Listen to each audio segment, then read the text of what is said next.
Hi there and welcome to Three Rail Steve, and today we'll be looking at the Hornby Dublo Tank Locomotive, which first came out in 1938 along with the express locomotive Sir Nigel Gresley. These were the first two locomotives that Hornby Dublo actually introduced in their train sets at the time. And we're gonna have a look at this one. This one I think was probably made in the 1950s, probably early 50s, because it's got the very shiny paintwork. And we're just going to take it apart and have a little look inside. So we just remove the screw at the front, and you'll be able to see what it looks like from the inside. These things are very beautifully presented. They have a nice sort of shiny paintwork, some quite attractive lining, and very good transfers. And this one's in quite good nick. It's got a bit of paint loss on the front of it, probably from where the screwdriver's gone in at the front, and the body's been removed. But other than that, it's in pretty tip-top sort of condition. The only problem with it is that it doesn't actually work at all. It doesn't even show any signs of life. So just going to actually go through it and see if we can make it work. Just popping that screw back in there so I know where it is. As you can see, that it is a very beautiful piece of die-cast metal. It's got those little brass valves at the top, if you can see by the cab. And just look at the chassis, and look how well made this thing is. It's all metal construction.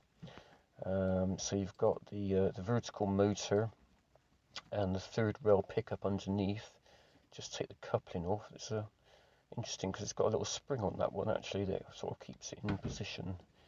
Let's have a look at that a bit later on. So next thing to do is to remove the bogie, the rear bogie. Just going to take that one off a minute.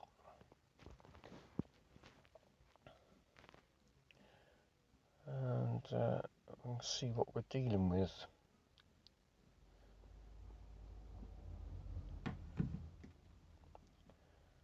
So I just lift that out of there. Try not to lose the screw. Unfortunately, this bogie has one slight problem. The coupling, the rivet is no longer there, and someone's actually put a screw in there to hold it in place, which is a bit bad really, because it tends to hit the chassis as it's running and push the driving wheels off the track. So luckily I have bits of an N2 in pieces, so I'll probably be breaking into those parts to actually make this one a sort of a complete original style model. So I'm just taking this bolt out, and this holds the pull pieces to the magnet. Just screw that back together so we know where it is, and just pop that over there. So these are the pull pieces. I'm just taking them off now. So I just slide off. The magnet's not too bad actually. You can feel a bit of a tug on it. It's not brilliant, but that's probably not the reason why it doesn't work. So let's take the other one off as well. And I'm going to try and get the magnet out. It should just slide out. Unfortunately on this model, for some reason, I don't know whether it's not the original magnet, but it doesn't. They normally just slide straight out, and this one really doesn't want to. No, I've just taken the connector plug out of the back that holds the spring and the brushing. So just having a look at that. We'll probably have another go at getting the magnet out. Just pop everything in a safe place. Let's see if I can actually get the magnet to come out, but it doesn't have to come out really. So we're just going to try and get the spring out and the brush out that side. So we'll just do that, and we're just going to go in for the other side as well and try and remove that one.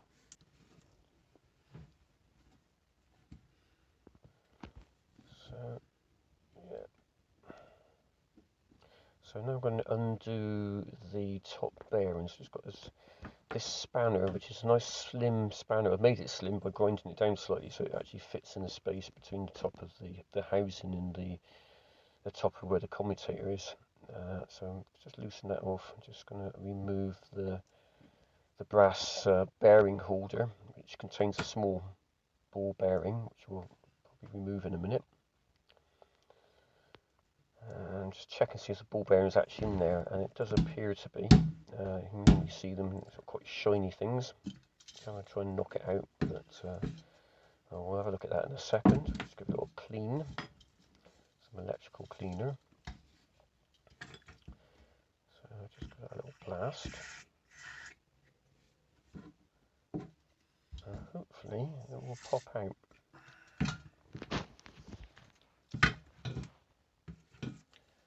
So nope, the bearing is still in there. Just going to give it a little wiggle with a cocktail stick. So what I'm using a very, very strong neo magnet, and that should actually pull the bearing out, hopefully. So let's pull that away. The bearing was now stuck to the magnet, and I've managed to pull it away. So we'll give it all a good clean up. Just spray some cleaner in it. And clean the little bearing up as well. Just roll it around on the paper, and hopefully that'll take most of the dirt off of it with a cotton bud. Just slide it around a little bit, and hopefully that will clean it all up. Because it is tiny and quite easy to lose. So I'm just going to pop some special grease into the top of the bearing. And this is as much about lubricating as making sure I don't lose the bearing, because I have a nasty habit of disappearing. So I'm just going to get a cocktail stick and just pop that bearing back into that housing and then put it to one side. So just push it back in. That should, when we reassemble it all, it should be nice and move nicely in there. Right, so I'm just going to have a little look at the motor. Just take the commutator out, have a bit of a look at it. Obviously it is quite filthy. So we've got the locking ring, locking nut there as well, as you can see just to the side of the commutator. Just get everything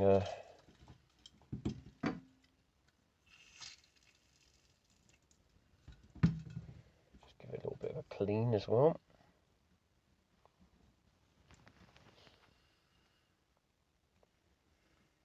So yeah, going back to the history of these things, Hornby Dublo was formed just before the beginning of the Second World War, and they brought these out, and the original ones had things called horseshoe magnets in them. But this one's got sort of a later sort of separate magnet with pull pieces, and I believe the metal boltages had like sort of shiny paintwork up until sort of like the late 1950s, where they sort of went over to more of a matte finished. And the ones they brought out before the war, they had like 4 different liveries that represented the 4 main railway companies of the time. But the ones after the war came out in like this one in sort of British Rail livery. I'll just clean this little locking nut up as well, so make sure that everything of this goes back. When it all goes back together, it should be nice and free of muck. So, and they are quite nice things to handle. They're nice and heavy, and they feel very strong. Obviously, the detail on them is probably not as good as a modern style locomotive, but it is it's a good model, but it's also designed as a toy. It's designed to withstand a lot of handling and misuse by a child, basically. So just going to give it all a very good, decent sort of clean up with lots of electrical cleaner and cotton buds and the like. Try and get as much muck off it as possible.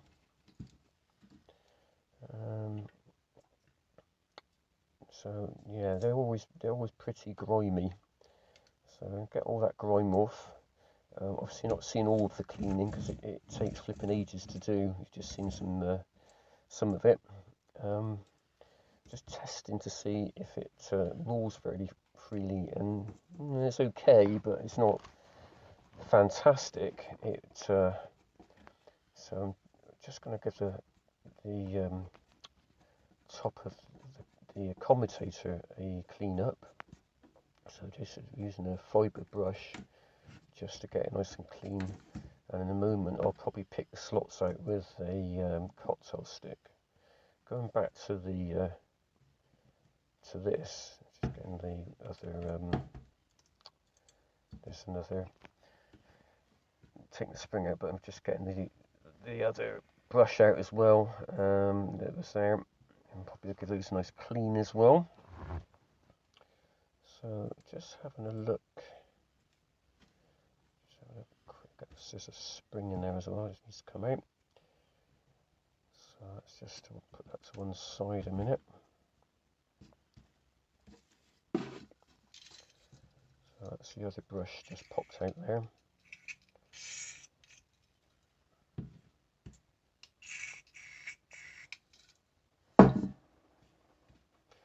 Yeah, just basically cover everything in electrical cleaner and try and get as much dirt off of it as possible.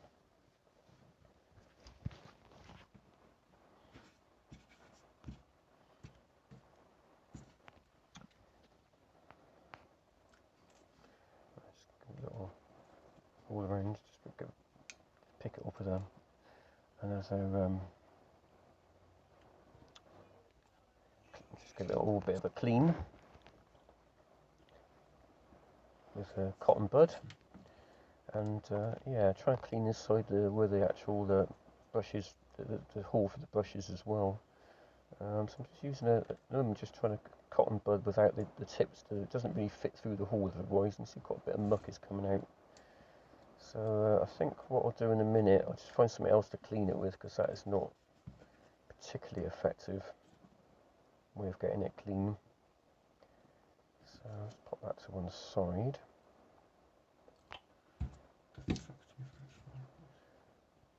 Just have another look at it all again.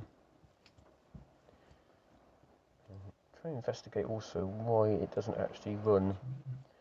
I think the problem is to do with the wire going from the third pickup through the chassis to this electrical suppressor and into the motor, and it doesn't look like it's all very well connected together. The plug contact doesn't seem to be actually soldered to the suppressor, it's just literally sort of threaded through and it's just resting on it, so that's obviously not, there's no contact there really to speak of. So that is obviously the problem. The other problem is got the wheels just don't really run that well. I'm just going to clean it all up. So I probably need to investigate whether there's actual more muck down by the axles, and let's take the wheels off, which I'm definitely not going to do.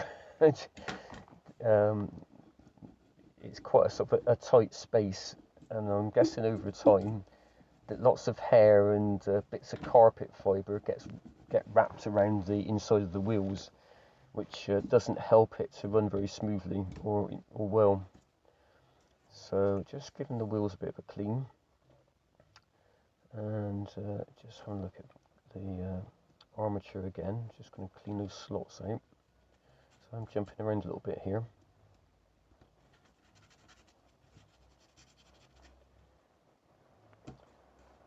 So yeah, there's quite a bit of dirt coming out of there. So just pick those out. And then once I've done, happy with that, just give it a little clean with a cotton bud again, just to get off any excess muck that the fibre pen's loosened up. I'll just go over it again with a fibre pen. So it's very important to get all these pieces nice and clean, and then hopefully it should all work much more efficiently than it probably did before, after it's been treated to 50-60 years worth of dirt and probably not much maintenance. But these things are quite resilient. They do respond well just to a clean-up. Most of the time we'll fix them. Occasionally that doesn't happen, but most of the time, a bit of a clean-up and it will work pretty well. So it always pays to take your time.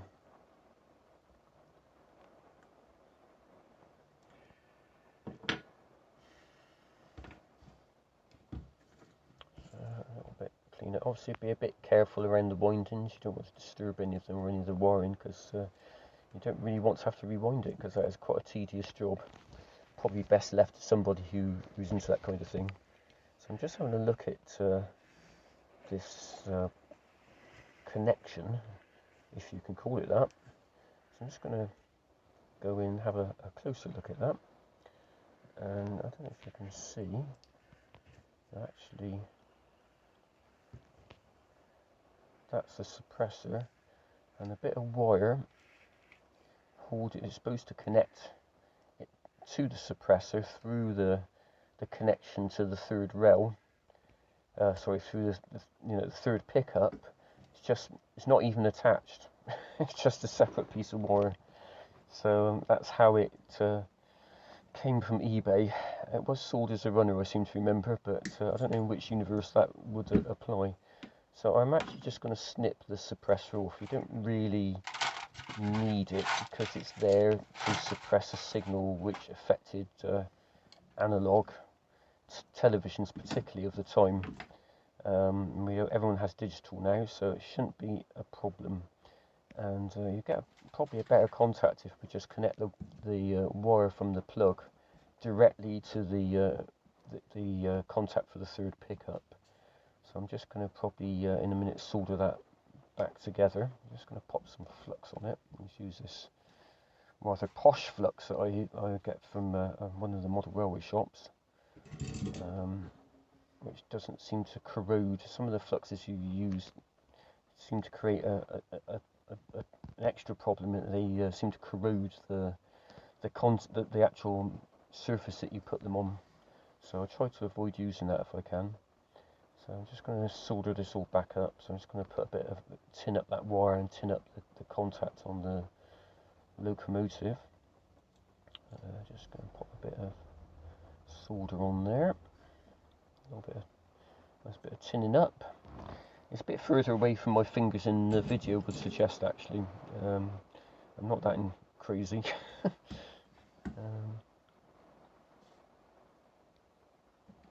Although I have burnt myself quite a few times, but hey, my fingers, I think, seem to put up with it quite well.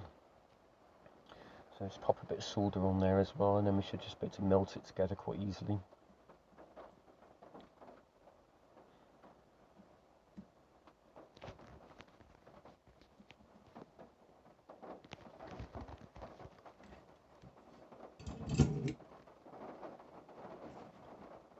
Sometimes it just takes a while for the soldering iron to heat up the surface so that you get a good melt.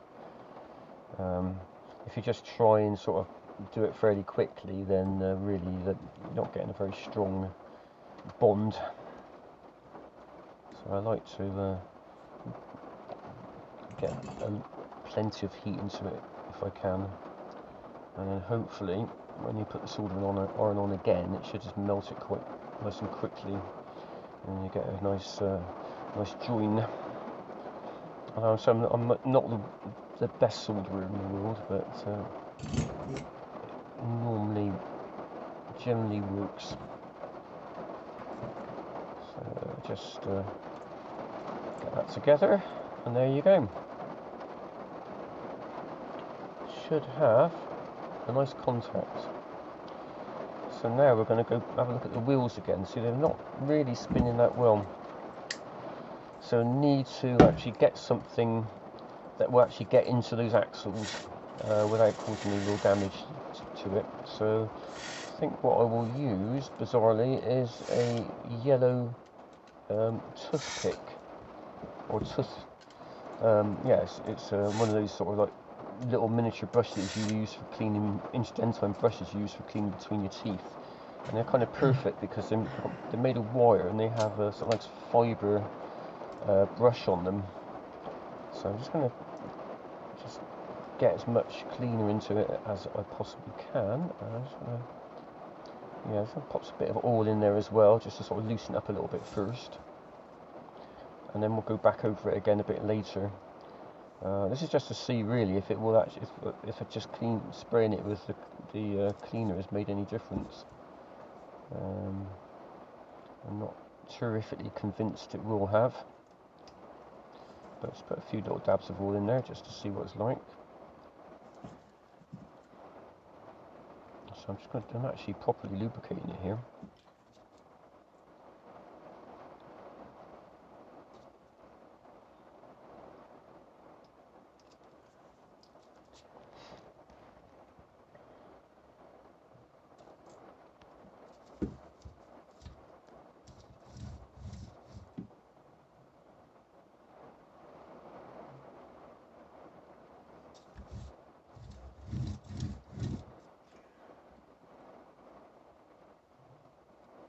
So it's better than it was, but it's still not really great.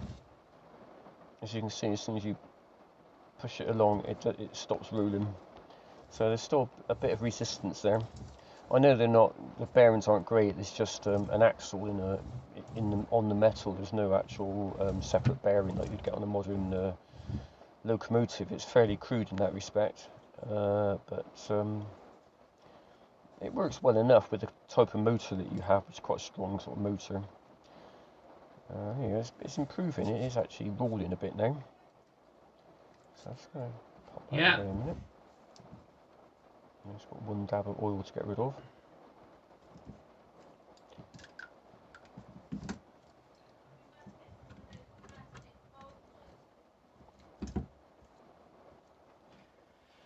So pop that away.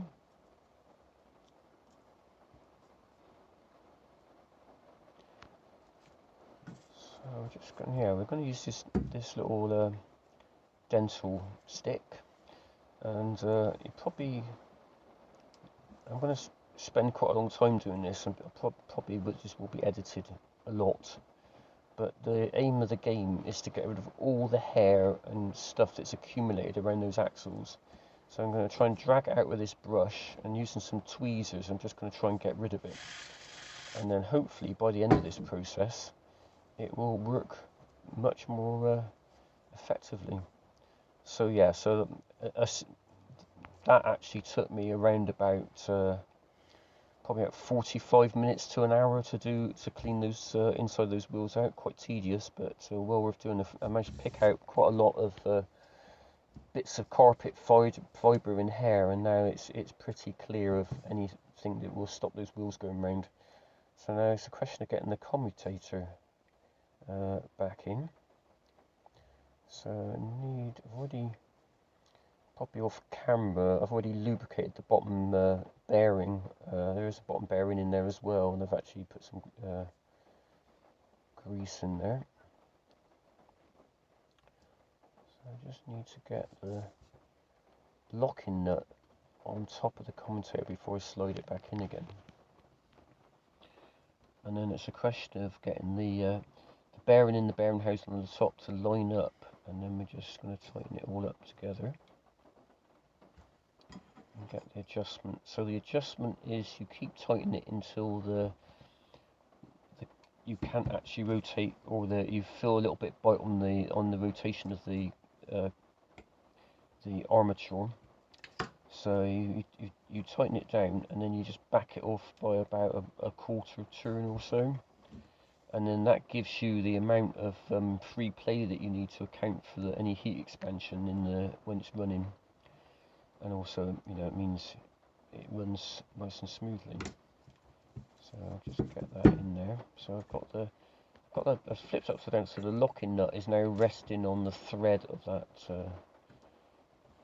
the bearing housing, and just using a cotton stick just to start it, just to actually get it threaded on, and then I will use my spanner.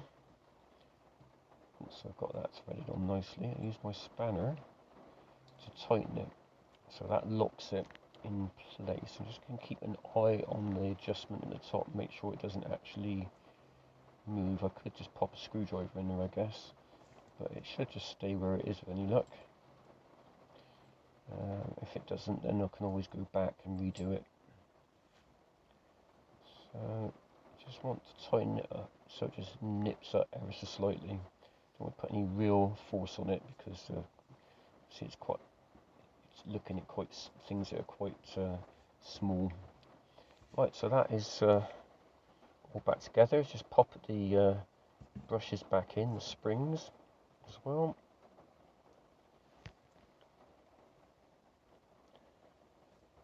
So yeah, that's it. So I just put that plug back in, that one that we just rewired, and then we're just going to do the same to the other side and get the spring in and the. Oops, I've done that round the wrong way. I think I put the spring in without the brush. It's not very bright.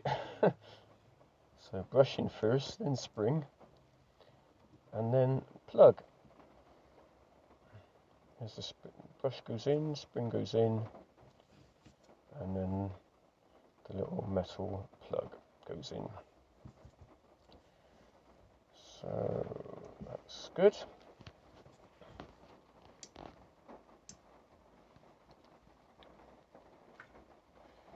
So that should all be moved nicely. Just checking it's all meshed together properly. And then you need to put the pull pieces on.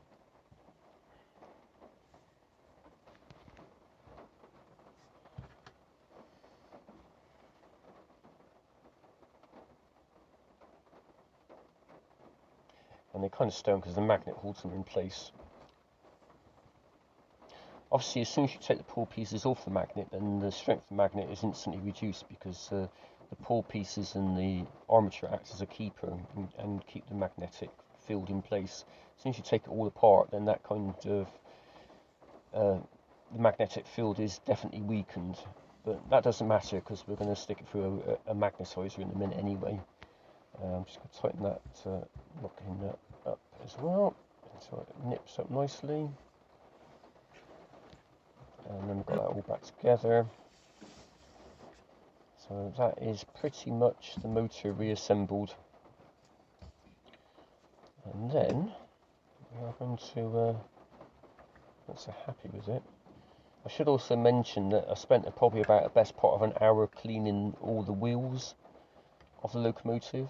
So I'm just popping it in the magnetizer, and it's actually around the wrong way, but we'll sort that out in a minute and put it in the right way and do that. So this is the locomotive now remagnetized and put on a piece of test track just to see make sure it functions properly. And I've got a voltmeter and ammeter wired up to it. So if we look at the actual values of the amps it's using, it's sort of around about 0.5, 0.6. Yeah, it just jumps around a little bit, but it's well below an amp, which is what we're kind of looking for. So that seems perfectly acceptable, really. So I'm very happy with that.